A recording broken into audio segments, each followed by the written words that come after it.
좋으신 주님의 은혜가 이 시간 우리 모두 함께 하시기를 바랍니다. 오늘 우리가 함께 보실 말씀은 시편 18편의 말씀입니다. 시편에는 참 다양한 양식의 시들이 등장하는데 그 대표적인 양식들로는 찬양시, 탄원시, 감사시, 신뢰시 등이 있습니다. 특별히 오늘 우리가 함께 살펴볼 시편 18편은 그 중에서도 감사시로 분류되는 그런 시편입니다. 감사시는 하나님의 도우심으로 인해서 고난과 역경, 환난을 이겨낸 사람들이 하나님께 대한 고마움을 담고 있는 그런 시입니다. 오늘 시편 18편의 표제어를 통해 알 수 있듯이 위기 상황을 벗어나 하나님께 감사의 마음을 고백했던 인물은 바로 다윗이었습니다. 사울을 이어 이스라엘의 제2대 왕으로 등극한 다윗이었지만 사실 그의 삶의 여정은 수많은 고통과 시련, 위기와 고난의 나날들이었습니다. 하지만 그럼에도 불구하고 그는 그 많은 환난과 위기의 상황들을 뚫고 하나님께서 부여해 주신 왕의 자리에 오르게 됩니다.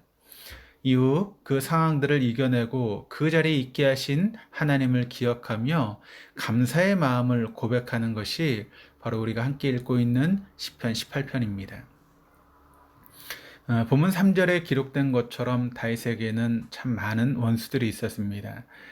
골리앗이라는 거인 장수를 앞세워 이스라엘을 위협했던 블레셋 족속, 또 시글락을 쳐서 불사르고 남녀노소를 할 것 없이 끌고 갔던 아말렉 족속, 또 하는 왕을 중심으로 한 암몬 족속 등 굉장히 많은 그런 원수들이 있었지만, 하지만 그에게 있어 가장 원수 같은 존재는 바로 자신의 장인이었던 사울이었습니다.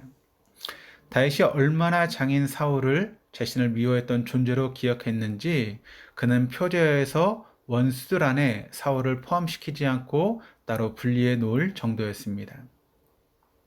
사실 외부의 적도 적이지만 다윗의 생에 있어서 가장 상대하기 어려운 대적은 바로 그의 가족 사울이었던 것입니다. 우리 그리스도인들의 삶 또한 역시 유사한 부분이 있습니다. 우리가 세상에서 신실한 그리스도인들로 살아가려고 할 때 우리에게는 분명 고난과 역경, 환난과 핍박이 찾아오게 되어 있습니다. 복음을 쫓는 삶 자체가 현존하는 세상의 가치관과의 충돌이 불가피한 그런 것이기 때문에 우리에게 예수를 잘 믿으면 잘 믿을수록 우리에겐 고난과 역경, 환난과 핍박이 오게 되어 있습니다. 하지만 우리에게 있어서 더 힘든 고통은 그리스도인 우리와 부딪히게 되는 가족들입니다. 우리에게는 복음이 지혜로운 것이지만 그러나 주님을 모르는 우리의 가족들에게 그 복음은 미련한 것이기 때문입니다. 그러기에 우리 그리스도인들에게 있어서 복음을 모르는 가족들은 어쩌면 우리 신앙생활에 있어 가장 상대하기 힘든 적 아닌 적들일 것입니다. 하지만 다윗이 하나님의 종, 다윗이 될 수 있었던 저변에는 분명 사울을 통한 하나님의 다듬으심이 있으셨습니다.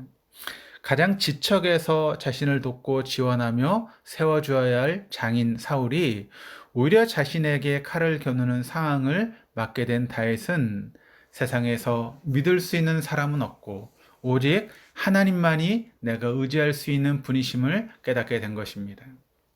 그를 통해 다윗은 하나님만을 더욱 의지하는 믿음의 사람으로 거듭나며 여호와의 종 다윗으로 세워지게 되는 것입니다. 믿음이 아직 없는 우리의 가족들은 우리에게 있어 일면 사울과 같은 존재로 느껴질 수 있습니다. 하지만 하나님께서 사울을 통해서 다윗을 하나님만을 의지하는 여호와의 종 다윗으로 빚어가 주신 것처럼 믿지 않는 가족들을 통해 우리는 진정 하나님만을 의지하는 하나님의 종으로 빚어져 가게 되는 것입니다. 때론 원수같이 느껴지는 가족들이 실은 나를 위한 하나님의 도구인 것입니다. 그것이 오늘 시편 18편 전반부를 통해 우리가 깨닫게 되는 첫 번째 신앙의 교훈입니다. 오늘 시편 18편 전반부를 통해서 우리가 얻게 되는 두 번째 신앙의 교훈은 1절과 2절에 나타납니다. 1절, 2절에 이렇게 기록을 합니다. 나의 힘이신 여호와여, 내가 주를 사랑하나이다.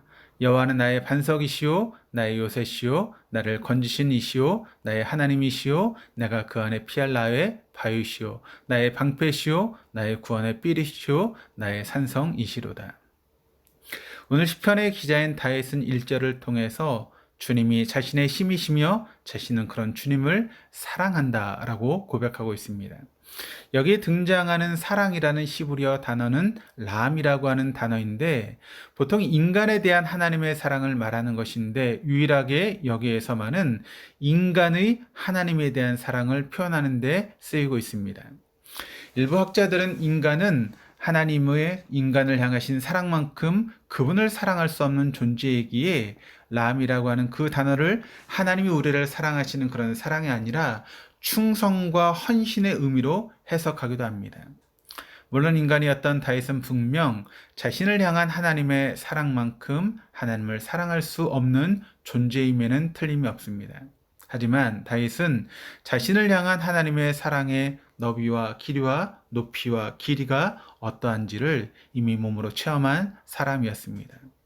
그가 사울로부터 추격을 당할 때 하나님은 그의 반석, 곧 그가 몸을 숨길 수 있는 암벽이 되어주셨고 피할 수 있는 요새가 되어주셨으며 죽음으로부터 그를 건져내 주셨습니다. 또한 하나님은 다윗처럼 변함없이 다윗 곁을 지켜주신 분이시요 그를 대적으로부터 보호해 주시는 방패와 산성, 마지막으로 그의 생애의 승리를 안겨다 주신 구원의 뿌리셨습니다.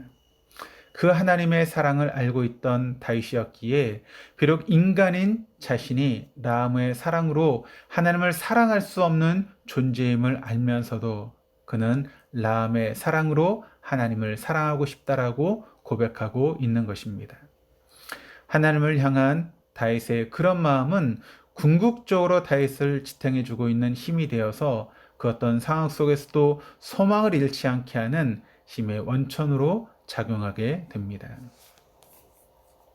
하나님께서 죄의 사슬에 묶여있는 사망이란 화살의 표적이 되어 있던 우리를 아들 예수 그리스도를 방패 삼아 사망으로부터 보호해 주셨습니다. 그리고 영원하신 산성이요 요새 되어 주실 수 있는 그 주님의 품 안에 품어주심으로 우리가 영원한 생명 안에 거할 수 있도록 은총을 베풀어 주셨습니다. 그러기에 예수 그리스도를 통한 주님의 다음 없으신 사랑을 안다면 우리 또한 오늘 다윗처럼 주님께 라함의 사랑을 고백하게 될 것입니다. 더 나아가 주님을 향한 그런 고백은 오히려 우리로 하여금 그 어떤 고난과 역경의 상황 속에서도 희망을 버리지 않는 힘의 능력으로 작용하게 될 것입니다. 그 하나님의 사랑을 알아 우리 역시도 라함의 사랑으로 우리의 사랑을 고백할 수 있는 저 여러분의 삶이 될 수 있기를 주님의 이름으로 축원합니다. 기도하시겠습니다. 주님, 하나님의 사랑에 완전하게 보답할 수 없는 부족한 저희이지만 오늘의 삶 속에 그리고 내일의 삶 속에 더 나아가 우리의 매일의 삶 속에 주님께 대한 라함의 사랑을 고백할 줄 아는 중심이 늘 주님을 향해 있을 수 있도록 우리를 붙들어 주시옵소서. 때로 가시 같은 우리의 가족들을 잘 품어감으로 오히려 우리의 모습 속에 하나님의 형상이 깎아져 드러나는 은총을 경험하게 하여 주옵소서. 매 순간 하나님의 언약 안에 살면서 그 하나님의 말씀을 지키며 하나님을 떠나지 않는 성화의 삶을 통해 세상으로부터 파생되는 고난과 역경을 주님의 손길에 힘입어 이겨내고 벗어나는 은혜를 경험하게 하여 주옵소서.